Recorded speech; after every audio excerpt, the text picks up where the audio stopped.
Je m'appelle Angèle Malatre-Lansac, j'ai 42 ans et je dirige l'Alliance pour la santé mentale.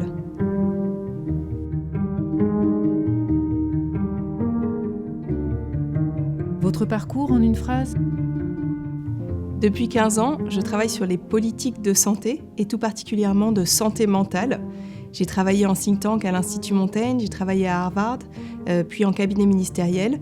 Et maintenant, je dirige l'Alliance pour la santé mentale, une des 2 associations que j'ai créées pour faire avancer et bouger les lignes en matière de santé mentale. 3 adjectifs pour vous définir en tant que femme de santé ? Fédératrice, bosseuse et déterminée. Votre initiative, en quelques mots ? L'Alliance pour la santé mentale a été créée pour faire avancer, pour faire bouger les lignes en matière de santé mentale. On fédère de nombreux acteurs, on se mobilise pour agir, faire bouger les politiques publiques et mener tout un travail de plaidoyer. La santé mentale est devenue la grande cause nationale pour plus de prévention, plus d'information, déstigmatiser aussi les troubles psychiques et favoriser l'accès aux soins. Comment est née votre initiative ?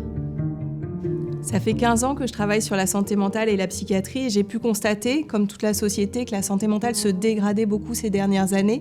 Il y avait un enjeu à agir vite. Je me suis entourée de personnes motivées, engagées et on s'est mobilisés pour obtenir que la santé mentale devienne une grande cause nationale, faire avancer les choses et surtout porter un regard d'espoir, un message en disant voilà, ça change, il y a des initiatives sur le terrain, il faut absolument qu'on fasse bouger les choses pour que les personnes en souffrance psychique puissent accéder aux soins et puissent en parler.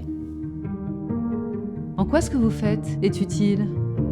Aujourd'hui, on a 20% de la population française qui est touchée par des troubles psychiques.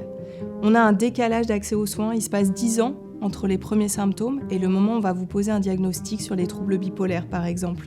Et puis, on a la moitié des personnes en souffrance psychique qui n'ont pas accès aux soins.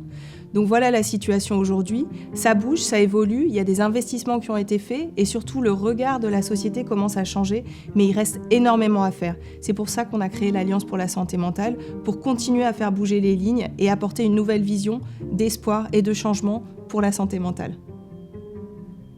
Que vous apporte ce projet ? Alors moi, j'aime bien me rendre utile. J'ai toujours voulu faire quelque chose qui avait du sens, qui portait l'intérêt général et toutes mes fonctions, ça a toujours été autour de cette idée d'intérêt général. Et là, je travaille sur le sujet qui me paraît le plus important. C'est un sujet vraiment qui me passionne.